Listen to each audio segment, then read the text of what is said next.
Welcome to Women Insurepreneurs, the podcast empowering female insurance agents to thrive in the industry. Join us as we dive into the world of insurance entrepreneurship, share success stories, and provide invaluable insights through the lens of female entrepreneurship. Let's unleash the power of women in insurance together. To another episode of Women Insurepreneurs.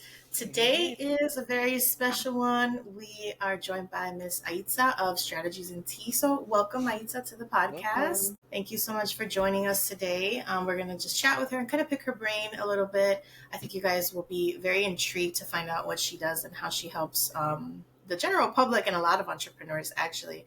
So with that being said, can you tell us a little bit about yourself and what you do? Yes. Hi, everyone. Well, first of all, I want to say thank you so much for inviting me into your space and, sharing your audience with me. Hello, everyone that's watching this. So she mentioned my name is Aitza, short for Aitza Negron. I'm a certified public accountant. I specialize in financial statements and reporting. And in 2022, I founded StrategiesandTea after having experienced a pandemic layoff and realizing that financial literacy was definitely needed in the world.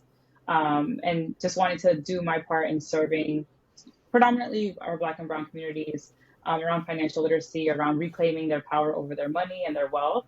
And I do that with a 12-week program focused on mindset and then leveraging zero-based budgeting to take a deep dive into your money, into your debt, and creating a sustainable path so you can start achieving financial freedom. And since I started the business, I found that 86% of my clients actually end up becoming side hustle entrepreneurs and starting their own businesses. And now I'm supporting business owners, really implementing financial management in their business from the very beginning so that they can, be set up for success.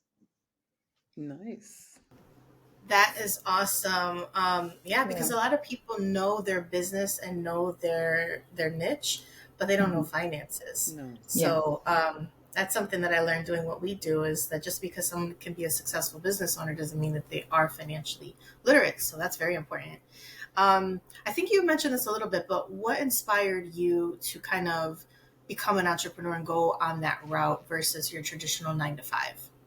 Yeah, so I think for me, so I always grew up in a household where my mom worked in a factory and my dad had a construction company. So I kind of saw the best of both worlds and also the worst of both worlds, right? And, with that, I didn't really learn financial literacy growing up. So I actually spent my adulthood when I got my first, big girl job. I got wrapped up in a lot of debt. I was caught up in a cycle of spend. And because I'm an accountant, I felt a lot of shame to tell anyone what was happening because I felt, I have this degree and this is my field and I should know better. And it took a lot of mistakes on trying to unlearn my own money behaviors. But it wasn't until I really sat down and unpacked, well, why are you spending the way you are? And it was all my mindset, right? Around scarcity, around, I'm not going to have enough. So I want to book all these trips. I want to do all these things. Once I mastered that, I was able to start creating a plan that led to, success and being able to plan my money. Fast forwarding to 2020, I got laid off in the fall of 2020. And in that initial moment, of course, there was panic, right? Because we naturally will go back to our original state. So that scarcity mindset kind of creeped back in. But I was able to kind of sit back and realize, hey, I have enough funds to cover me for 6 months. I'm actually going to be okay. And it allowed me to really use that time to study for my CPA, to, make sure I had the right recruiters out there looking for jobs for me. And I started doing free resume reviews.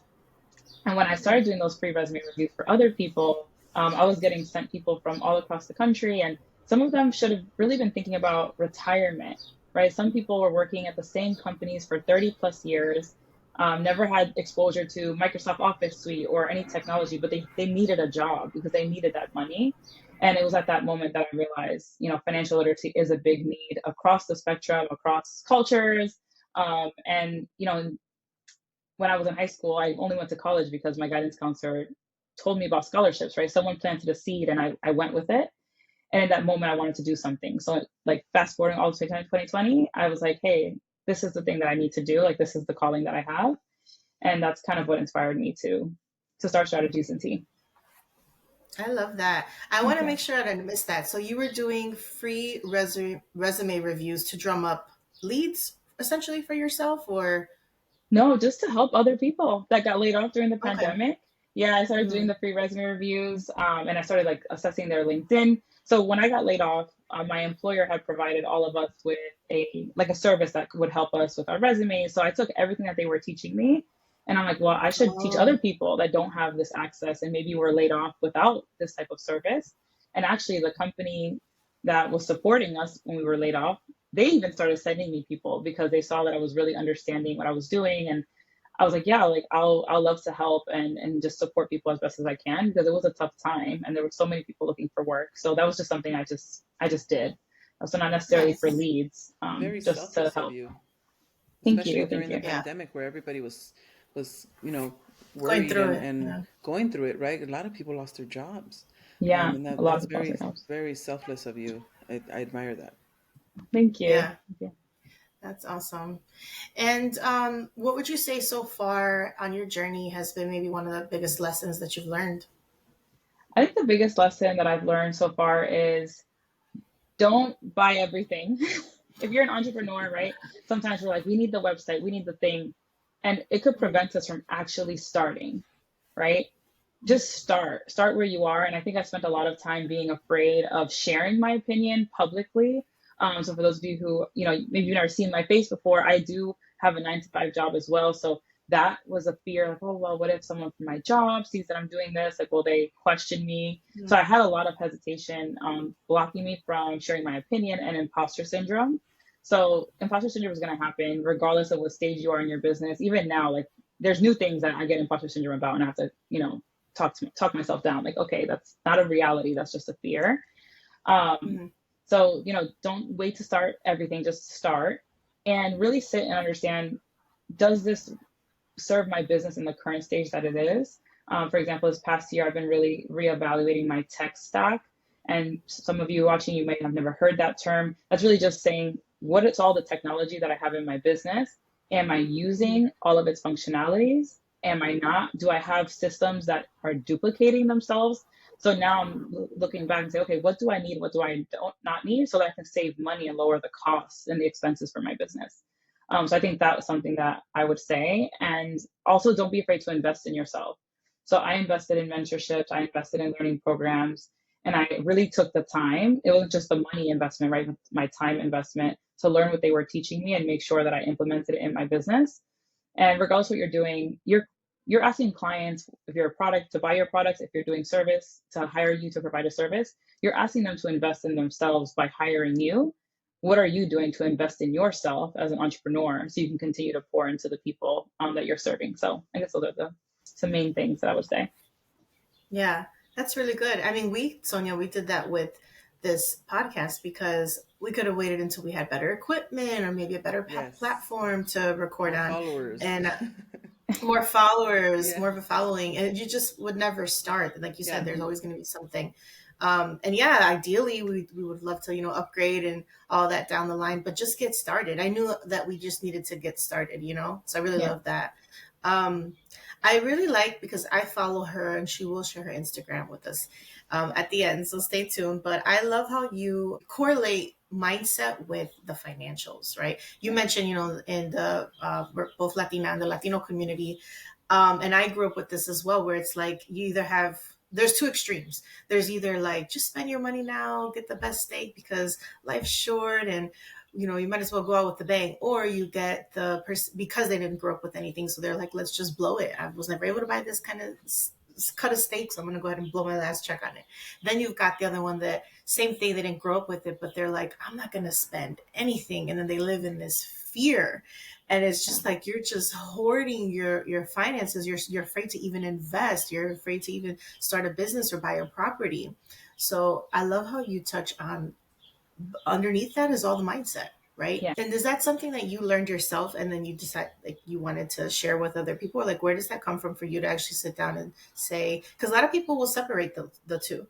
They'll think Yeah. financial literacy is financial literacy. You've got to be book smart. That has nothing to do with emotions or mindset, right? So talk to me a little bit about that, like how you uncovered that and decided, hey, there's a very deep correlation here between the two. Yeah, so thank you for asking that question. For me, it was when I was caught in my own cycle of spending and in my own debt cycle. I had paid down all my debt and then I racked up all the debt, right? So I had the method, but there was something that caused me to rack up debt all over again. And I had to really sit with that and figure out, well, what's really going on behind the layers. And a lot of our behaviors, they stem actually from our childhood. So things that we may have heard, witnessed our family or surrounding community talking about when it came to money, that commentary, it starts to instill in our subconscious mind. And even though consciously we're saying, oh no, this is not a reality, if you deep down believe it, that it's actually going to control your action. So once I started to peel back the layers and say, okay, the reason why I'm doing this is because I always grew up in a space of there's lack, there's never enough, there's never going to be enough. Um, Turn off the light, like we don't live on welfare. These comments, it made me grow up to say, okay, I have this money. Well, I want to travel. I want to do all the things that I couldn't do. And part of it would be, I wouldn't say like a resentment, but a bit like of anger. I went to a very wealthy university where all my peers, they got to do all these things as they were growing up and all these trips. Like, well, I didn't get to do any of those things. But it was really unlearning, hey, my family did the best that they could with what they had.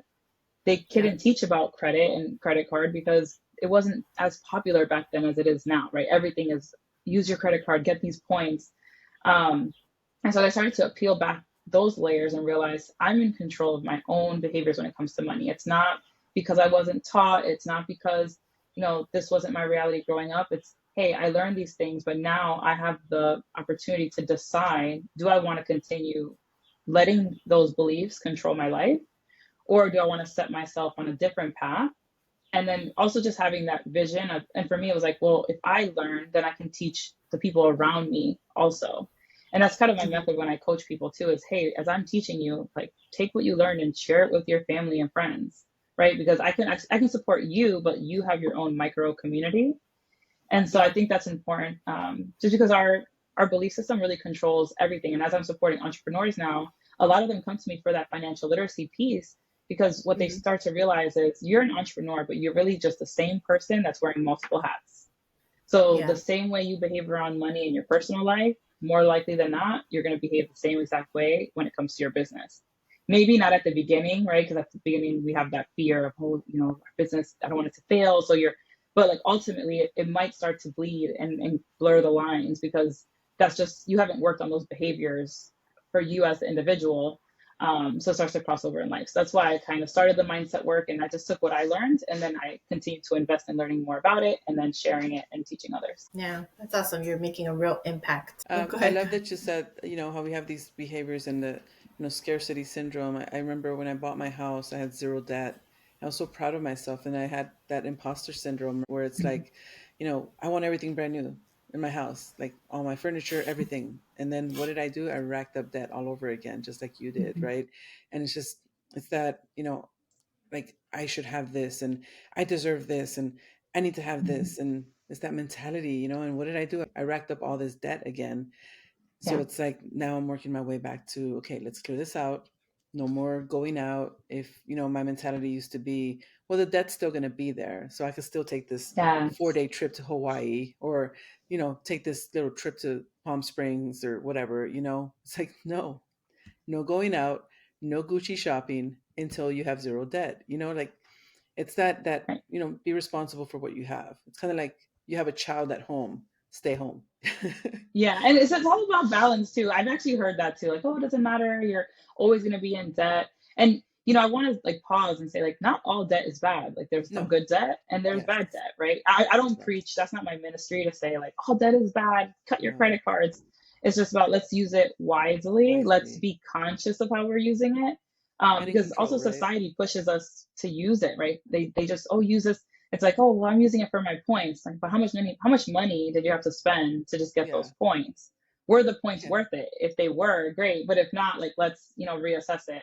And build in some joy too, because when I teach people about budgeting, right, people only think about what they have to give up, right? They hear the word budget and they're like, I have to sacrifice this, I have to give up this. I don't use the word sacrificing in budgets. I actually call it a yes plan. And I say, we're going to realign it to what your goals are right now, but we're going to still build in moments of joy, because if not, you're going to say, forget this. I don't want to do this. This is miserable. So I think it's all about having that balance and doing it in sustainable steps where it's not this drastic change on your life, but small tweaks until you get to, where you feel more comfortable. That's a great point. And so you mentioned something that I think is really important, and I'm probably not going to phrase it the same way, but you said that you grow up with that resentment, or your excuse can be like, hey, I didn't learn this. So, and then you kind of go into victim mentality, right? Like, I didn't learn it, so that's why I am in debt. That's why I don't own a home, or that's why blah, blah, blah, blah, fill in the blank. And it's like you said, once you've learned what to do, you have a responsibility to now do better. You learn better, you do better, right? And I think that it's easier sometimes to just say, well, that's just how I was raised, and that's how my parents are, and their grandparents, and everybody has that generational poverty, and that's just what I'm going to expect. And I've actually heard that out of people's mouths, like, I will never be rich, I will never be such and such. And I'm like, oh my God. Right. So it's important, like you said, to acknowledge where it comes from, and yeah, you could grow up with some of that resentment. And those are natural feelings, I think, but channel it in a better way so that you can do better for yourself and your future generation, Yeah, exactly. And like I said, I'm pretty sure no one's family purposely was like, I'm not going to teach you this because I want you to fail in life, Like, I'm pretty sure that they were doing exactly what they could with what they knew. And I see that now, I have Airbnb as well. That was a new concept for my parents, but now it's allowing them to have passive income, right? Because I'm managing it for them. But this is something that if I didn't learn it and teach them about it, they would have never really considered doing it, because it wasn't something that they were familiar with. And at the beginning, it was a bit uncomfortable for them, right? But now it's like, hey, when are they coming? When are they leaving? I'm sure you have it all down packed. What are the details, right? So, it just takes us learning and then also sharing what we learn. I think sometimes people, if you're in that scarcity space, you also think, I'm going to hoard information, whether you're in your personal finances, whether you're an entrepreneur, you find something out, you find out about a grant, you're like, oh, I'm just going to apply and not share it. But it doesn't hurt you to share with others. And I think we're meant to move in a relationship. We're meant to move in community. Like, when I find out about a grant, I have like 5 group chats, and I just drop the grants in there. I share them on my story. So I'm like, hey, like, if not me, then somebody that I know, I hope they get that grant. So that's another piece too. It's like, we don't have to hold everything tight. We can actually move farther if we start to share. Because if you share, guess what? People are going to start sharing with you too. So. Yes, I love that. And I think that by you blessing other people, you're also blessed. So you will continue to be blessed because God knows that he can trust you with that information. Because there's many reasons that people don't share. And it could be that fear of rejection or whatever, but it also could be a little bit of selfishness if we're being honest, right? Yeah. I'm not going to share that because nobody helped me. So why am I going to throw a bone at them? Yeah. So don't think that way. And we're talking about mindset a lot here, but there's a correlation. Yes, and you hit the nail on the head. Like, God has designed us all to serve a certain group of people. There is more than enough for all of us because we're all designed to serve a specific group of people. Like, no one's going to take that from you. So yeah, I definitely agree with that. Yeah, that's true. What's for you is for you at the end of the day, period. So, now, period. What would you say maybe are some of the challenges that you faced in your journey, whether it's people not believing in your product or your service? Can you shed some light on that? Yeah, I think some of the main challenges for me were time management at the beginning, right? Especially if you're just starting your business. And I know social media in the world is like, quit your job and just dive into entrepreneurship. No, leverage your job to build your business. So I think it was the time management at the beginning, figuring out, okay, how am I going to read all my emails? How am I going to schedule the time? That was one of the biggest challenges, I think. Also not asking for help. So I thought I could do it all on my own, and I could, but it led to inconsistent content, or I wasn't, responding to people on time. And I read the book Clockwork by Mike Michalowicz. One of my mentors was doing a program on this clockwork system, which is basically getting you from not being an entrepreneur, but being a business owner, right? You don't want to be in the business. You want to be out of the business, but making sure you're managing everything that's going on in your business. And so because of that book, I ended up hiring an assistant. And it's been great, right? She prepares all the content. So while I'm working, my assistant's also working. And she's getting all the content ready. I just have to review it. And it's really helped me accelerate my business, I think. So just asking for that help, asking those questions was a bit of a challenge because I was so used to doing everything myself and that need of control. So I think those were like the 2 main challenges. in terms of clients, right? My clients and my community was confused because I was confused about my niche. So I wasn't very clear on how I was communicating to my audience. So I wouldn't say that they weren't supporting me. They just didn't know. I wasn't telling them about my offer. I wasn't going on socials. I wasn't sending the newsletter emails saying, hey, this is how I can help you. So once I started to do that, then I think everything started to flow a lot better. Yeah. And utilizing social media, oh my God, is so important. Yeah. I've been doing insurance since 2011. And not that long ago, someone asked me like, hey, do you do mortgage protection? And I'm like, I feel like, and can speak to entrepreneurs too, because I feel like sometimes I overshare and overpost. But she asked me and I'm like, what do you mean? Like, I've been doing this since 2011. But she shared a specific video of a guy that broke it down very well. And I'm not big on being on camera or anything. So I'm like, well, you know what? At the end of the day, I can't even be mad at her because I don't have a video like that. So how is she supposed to know that I do that? I feel like maybe I'm posting a certain amount of times, or maybe I'm posting literature, and obviously it's not getting the attention of my audience. But there's, like you said, they're still questioning, well, what really do you do? I'm not sure because you're inconsistent. So I was just like, wow, I couldn't believe it. I was like offended. I'm like, you're asking me this? I've been doing this since 2011. But they're like, I don't know. Post more about what you do, I guess. Yeah. And not even just posting more, the algorithm kind of controls, but it's also an understanding, where does my audience sit, right? So people looking for financial literacy, right? They might be on Instagram, but the entrepreneurs, the small bit, they might be on LinkedIn. So where am I posting my content? And also getting them off of these social media platforms also, right? So this past year, I had a newsletter list. I wasn't using it, but now I'm using it and I have a really good open rate on my emails. And it's realizing that email list, that's yours, right? All of you entrepreneurs watching this, your email list is yours. Instagram could just disappear tomorrow. So can Facebook, actually they're connected, right? So they could disappear at the same time. You see what's going on with TikTok right now. So we want to make sure that we're creating space and inviting people in to a different platform that's more within our control, where we can start to have that communication and that consistency as well. And asking your audience and not being afraid, right? So when I started to dive into email marketing a bit more, I sent a breakup email to my list. I was like, it's been a while. Do you still want to hear from me? And I sent like 5 of them. And I didn't get that many unsubscribes actually. But it was a bit scary to basically say, hey, if you want off the list, that's great. But why did I do it? Because Google, Gmail, Yahoo, they were implementing changes that if people don't open your emails, then your emails are going to get flagged as spam. So I had to do it to protect my business and also to make sure that the right people that wanted the information I was going to put out, they were going to receive that information. So it's like certain, tweaks that we have to do when it comes to sharing our information, how we're sharing it, what's the method that our users like. And I know you mentioned I was camera shy too at the beginning. If you watch my first lives, I was like, I was so corporate. I was so rigid on my notebook. I was like, and now it's like, there's Instagram pages that are going viral that they don't ever show their face. It's like the no face Instagram trend that's going on. So there's definitely different methods of us to release our information and what we do. That's true. That's a big tip right there too, to make your audience follow you. Because I've seen people that like have 1 million followers on Instagram or Facebook and they get locked out of their accounts and they can't get back in. Yeah. The hackers be hacking out here, okay? That's wild. And at that rate, with that amount of followers, that's directly affecting your paycheck, your ads and everything. So yeah, right. It can happen. Exactly. And because it's trust. Especially if your account gets hacked, they start asking for money or some people don't understand. And now people think that you're like this weird person.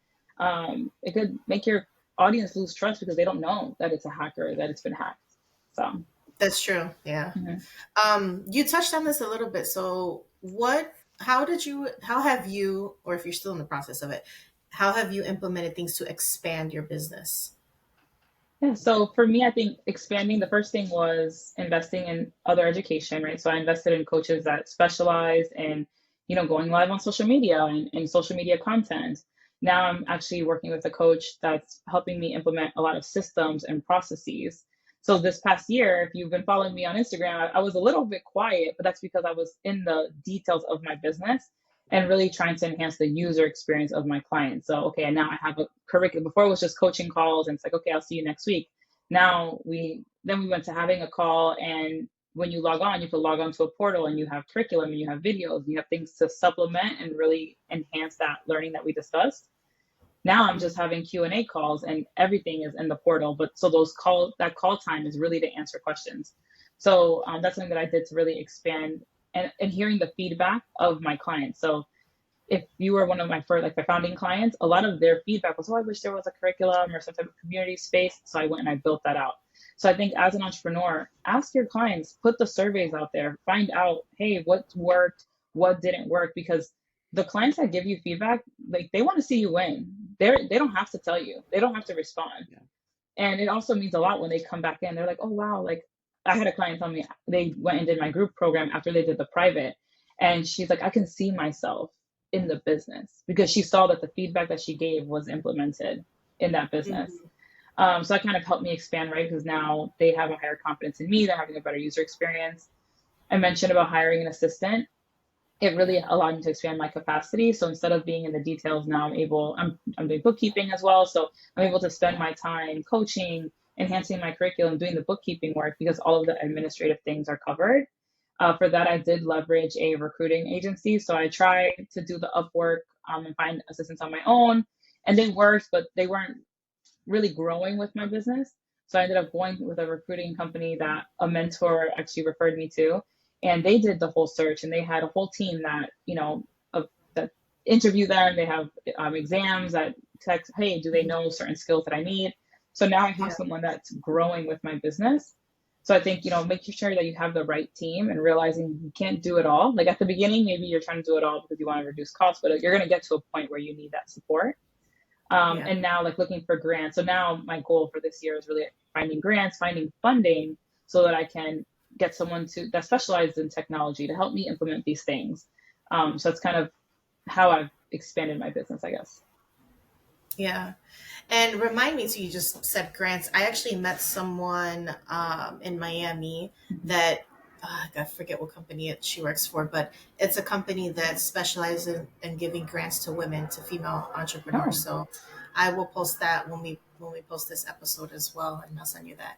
great. Thank you. Yeah, maybe that can help. And what would you say has been a success or achievement, a milestone that you're most proud of? Yes, I think one of the achievements I'm most proud of is, well, I have like two. The first one is when a real estate investor who had found me from a real estate community that I'm part of had been watching my account for a while, I guess, and reached out, and him and his wife actually gave a full scholarship to my coaching program. So, they actually leveraged zero-based budgeting to build their wealth. And I guess, he really believed in what I was doing and the method that I was using. So he actually gave a scholarship. So that to me was a very big success because I want to be able to reach the people. And sometimes people don't have the funding right now. And to see that someone from the internet who I've never met in person is believing in what I'm doing to the point that they saw they can serve someone else. Like that was big for me because I'm very big on community. I'm very big on sharing and growing together.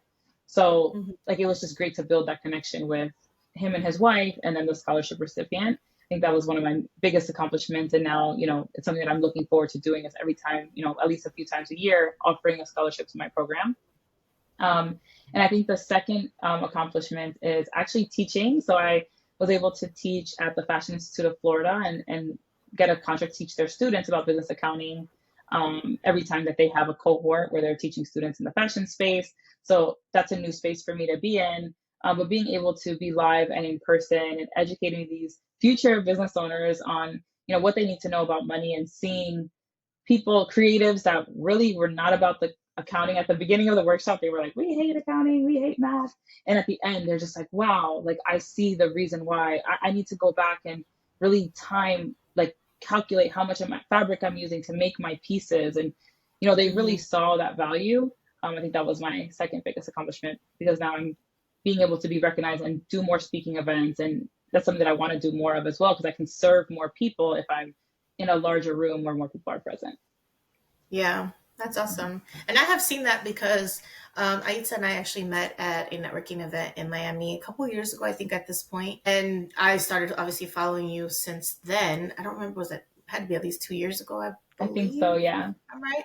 Okay, so from then till now, yeah, I've seen the growth. But one thing that I've also noticed is that you're consistent and a lot of people in the beginning, and myself included, that's a struggle to be consistent and post. I mean, we started on Instagram Live, and then this developed into a podcast to where we are now. But what would you say keeps you motivated or driven to keep going, regardless of, especially in the beginning when you were building and maybe you started going live and you said they were kind of like, what kept you like motivated to keep going? Yeah, I would say God and my community.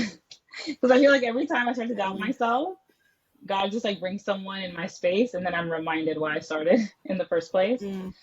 But when I first started the business, having the right people around you that are going to uplift you in those moments is very important. So I remember I called one of my friends. I had been, going on the live and posting for 6 months. Not one person said, okay, I want to enroll in your program. And so I called my friend. I was crying. I was like, nobody thinks about their money. I don't know why I'm doing this. Maybe it's not going to make sense. And she's like, hey, girl, just remember that the only business that fails is the one that gives up. You got this, right? And 2 days later, I got my first client, paid in full, 4 figures, right? And I was like, oh, Nice. okay, right? And, there's been times after that where I'm like, why can't I just go to work and just not want to be like, God, why do I have this spirit of entrepreneurship? Like, why can't I just go to work and just call it, right? And I was thinking that and I thinking reminds me that, of something she says. right.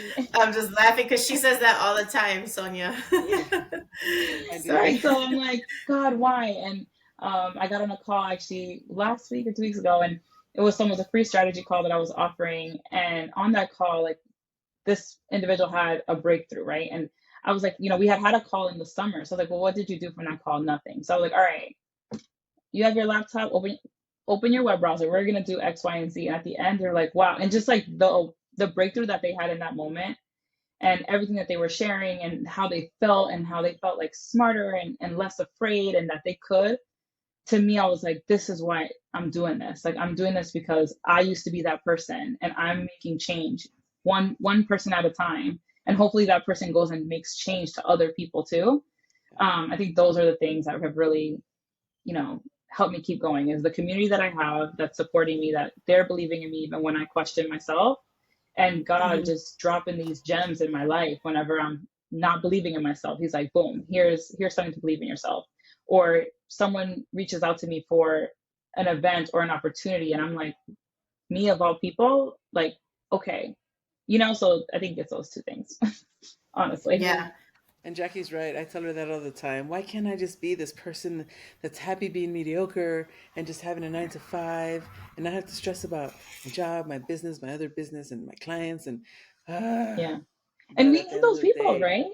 yeah, Yeah. um, Like we need people that, and I wouldn't say, mediocre, but just we need people that want to work, right? And entrepreneurship is not for everyone.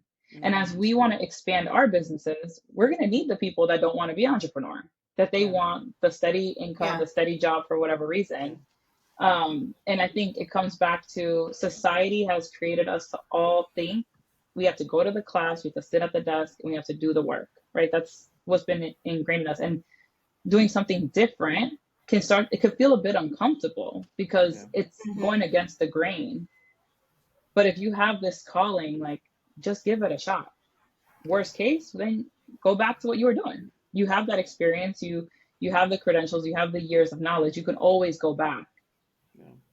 But there's Yeah. gonna come a time where you probably can't go forward into something else. Maybe. Who knows? But yeah, just don't say no to yourself. That's something my dad always taught me. Don't say no to yourself, because we are the most important person to our own lives. Yeah. Yes. I like that you called it a calling. So because it's true. Like, some people are called to be entrepreneurs and build and leave something for their future generation and a legacy. And then other people are called to help other people build. And they're Yeah. very happy with the 9 to 5. And the idea of becoming an entrepreneur stresses them out, and they have major anxiety and they would be unhappy doing it. Then no, it's Yeah. not you're absolutely not called. But be the best at whatever it is that you're deciding to be, and find something Exactly. that you like doing, I think. And then once you clock out at 5, I think you'll be happy because you've given it your all. It's something you enjoy doing. So I like that because I am too. I believe that entrepreneurship is not for everybody, and I've heard that a lot from other recruiting companies where they're like, "No, everybody can do this, and everybody needs to do this," and I'm like, "That's just not true." No, not Yeah, everybody. and it's gonna be hard. Like it's gonna be hard. Actually, one of my friends who started a business, shout out Flourish Affairs, follow her. But she started a business in New York. She does floral design, event planning, and she said that she worked really busy at an event, and she barely slept. She did a lot of work, but she was so happy. She felt so fulfilled. She felt so accomplished. And she had did that at our previous firm where we both worked, right? We worked the really long hours, overnight sometimes, and it's like, oh, okay. But even though she worked those really long hours, she felt so fulfilled. Recently, I spoke to my dad about his journey in entrepreneurship, right? And he told me, like, look, there were times I went hungry. There were times that yo sufrí, right? He suffered. He went through it, and he goes, but they were the happiest years of my life. Yeah. So it's not easy. Neither are easy. But you have to choose your heart, right? Yeah. Choose what's going to help you feel fulfilled. Because when you're fulfilled, when you're feeling good, like you're going to serve from that place, and people are going to receive that energy from you. So, yeah, Absolutely. I went on a little tangent, but no, it's okay. I love it. And you've mentioned this a couple times, but as far as mentorship and support, you've mentioned you already have some, but have you had any that stand out to you as far as being very instrumental in your yes. journey? So right now, Yasne Montalvo, she is the owner of the Profit Catalyst, and she has really taken me under her wing. We have a very similar background. So I started in Big Four accounting, so did she. And so she's kind of like where I want my business to get to eventually. And she's taken all of her time to really teach me, to help me learn, to give me opportunities, to say my names in rooms where I'm not in. And that means a lot because I'm originally from Connecticut. I'm not from Miami or South Florida. So to have someone who is from here, who has those connections, believing in what I'm doing and believing in what I could be, right? She talks a lot about me and my business, like in a future way, has been very instrumental. And then I'm also in another mentorship program. We're talking to systems with the Vocal Wall Street. And that's really helped me because the way that they designed the community, it's allowed me to think a bit differently on how I can serve different people to meet them where they are, but not necessarily take up all of my time, right? Because I think a lot of us, when we're thinking about financial freedom and success, initially we're thinking money. But what's really beyond the money? It's probably the time freedom, the time with your family. It's something beyond that. So she's really helped me see how can I do that where I'm still serving everyone I want to serve, but I don't have to necessarily put myself in a place of overwhelm where then I start to resent even being a business owner. Yeah. So, yeah. That's awesome. And we get this question a lot. So how would you recommend for someone who's looking for a mentor, where can they begin, or how do you recommend that they begin? Because that's something we get a lot. Yeah, so I would say that you can begin with going to different networking events, right? Find some networking events in your area, showing up and talking to people, like just say hi, right? Just say hi, introduce yourself. But also sometimes you have to pay, right? Sometimes you have to join mentorship, or maybe you meet someone, you really believe in what they're doing, and then you say, okay, I'm going to join their program, and you start to build that relationship, and it could go beyond that. So I think these are different avenues that I've taken where I've met people that, hey, I paid to their program, but now they're mentoring me outside of that program, right? Because we've now made that relationship. And also just showing up and being authentic and being a person who shares, right? Who shares and who cares. And people receive that and they naturally want to give. That's awesome. Absolutely. And real quick, we touched on this, I think, a little bit, but what are some marketing strategies that you've implemented to expand your business or that you can recommend for general entrepreneurs out there listening? Yeah, so one technique that I learned actually on Instagram, her name is Shannon. Her Instagram name is The Social Bungalow. One thing that she talks about and that I didn't necessarily understand before was that when we're posting our content, usually we do things in phases, right? So we're like, oh, I'm going to post all this educational content.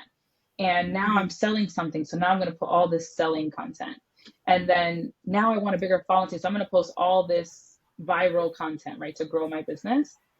And what she helped me understand is that we actually need to be posting one of each every week, because we don't know at what stage someone's in when they find us, right?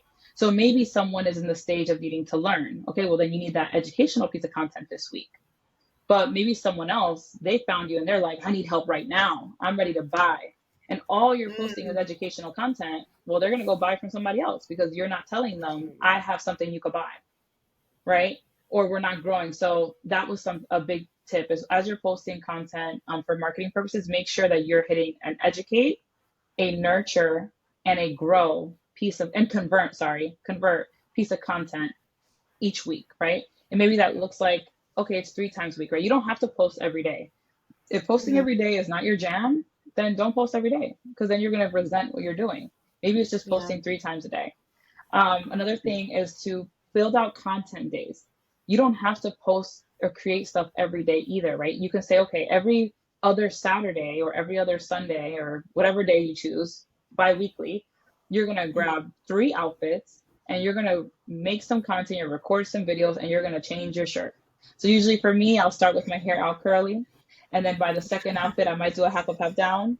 And then by the last outfit, I put my hair in a bun so my hair looks a little different. I change my jewelry. Yeah. Right. And no one knows. They think I shot in 3 to 4 different days. But no, I shot in the same day in a matter of 5 hours.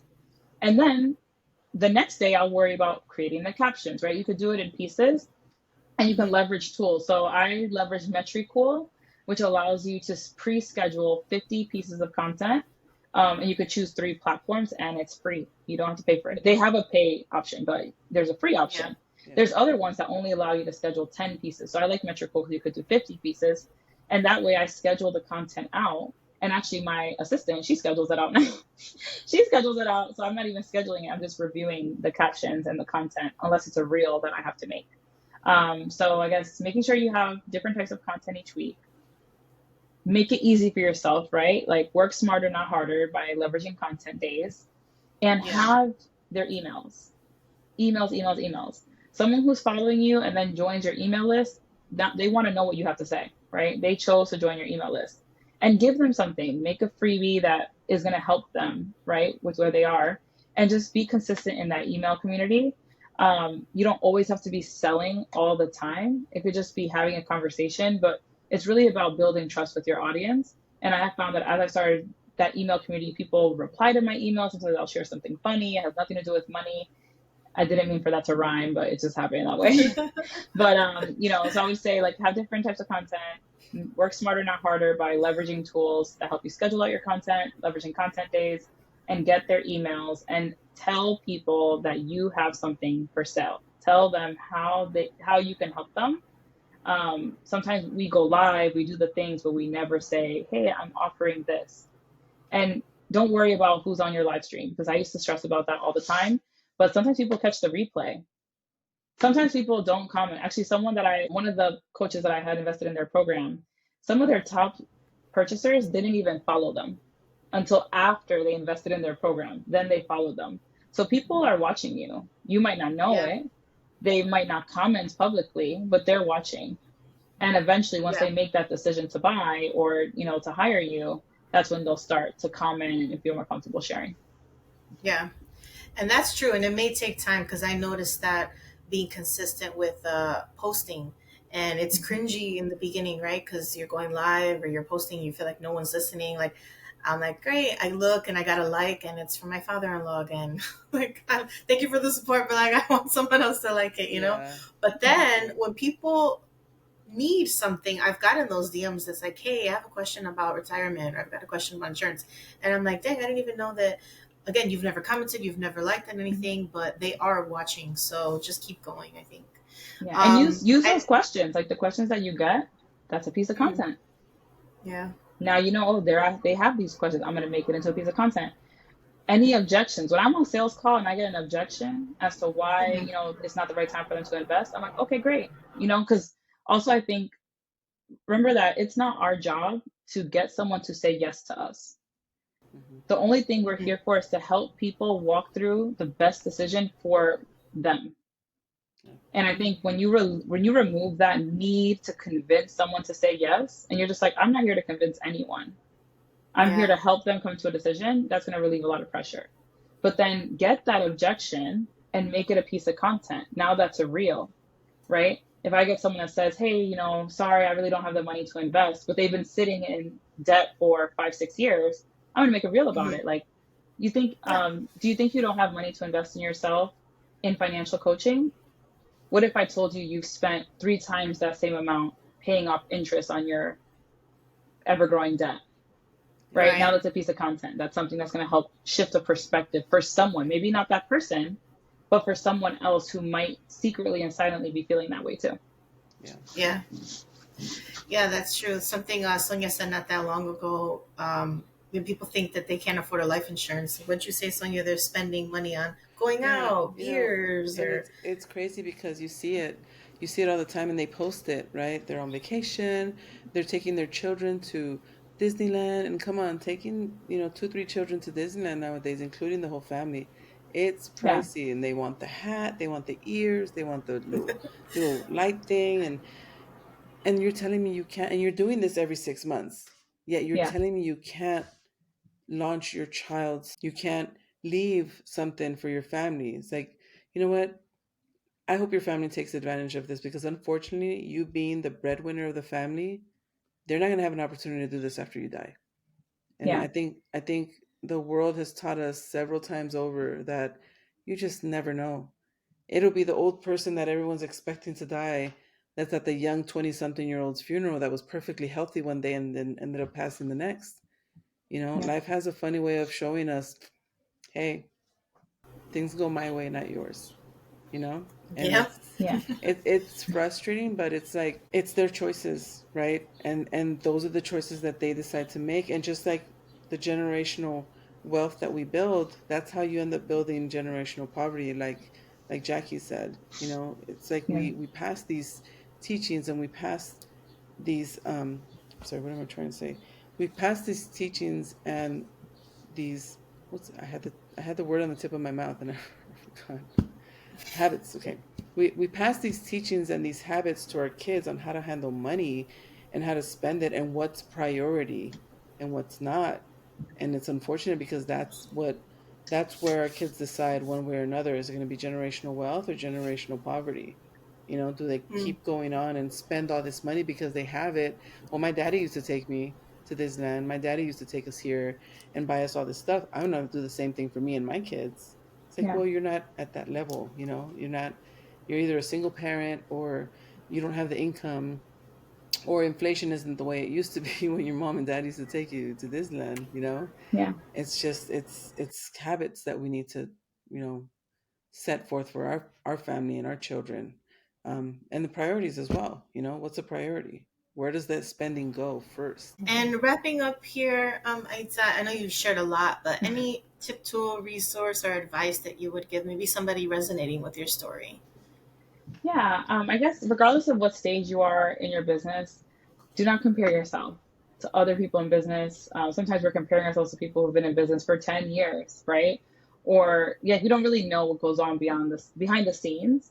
And so don't compare yourself. If you find yourself having a battle with imposter syndrome, sit with that, right? And try to understand, where is this coming from? Is this my reality? Prove that this thing that I'm believing is not true, right? And especially if you're a working person before, I'm pretty sure, like all of those skills you learn as an employee, as you're starting, like they're transferable, right? You can use that as you go your business. Ask for help. Don't be afraid to ask for help. You probably will get a lot of no's, but you might get that one yes that really helps blow your business up. And for those of you who are thinking about personal finances, money doesn't have to be scary. It's very easy to understand. You just have to kind of break it down and sit with it, right? We're all afraid of something we don't know. When I didn't know about investing, I was afraid of investing, right? We all have those moments, and we've all been where you are. So ask for help. Face that imposter syndrome and really question it. Like, question those beliefs you're telling yourself. Like, is this really true? And maybe you're like, it is true. Okay, well, how can we make it untrue and create a plan for success? Awesome. Thank you. Awesome. And where can the listeners connect with you or follow you? Yes, feel free to follow me on Instagram. Feel free to follow me on Instagram at StrategiesandTea, TEA. And go on, you can send me a DM in there. You can also go to www.strategiesandtea.com, and my contact information is there as well. Thank you. And thank you again for joining us. I think this is going to be a very, very valuable episode for many. And you are the first Puerto Rican other than me to be on the podcast. So. Hey, Boricua. There's a joke that Puerto Ricans always have to make it known that we're Puerto Rican. Right. I was like, I'm surprised I don't have a flag here. I usually have a flag behind my desk. I'm like, yeah. We have our flags everywhere. So I was thinking about that, and I'm like, oh yeah, she's Puerto Rican. I'm like, this is the first Puerto Rican we've had on that. Yeah, so awesome. And hopefully not the last. Hopefully not. Yeah. But thank you so much. And ladies, we hope you tune in for the next episode. Thank you again for joining. And our listeners, thank you again for listening. We hope you have a great week, and we'll see you next time. Bye. Bye. Bye. Thanks for listening to Women Insurepreneurs. We hope you feel inspired and equipped for your journey in the insurance industry. Subscribe for more empowering conversations and connect with us on Instagram at Women Insurepreneurs. Make sure you join our meetup group so you don't miss any of our events. Until next time, keep shining and pursuing your dreams. Remember, your potential knows no bounds.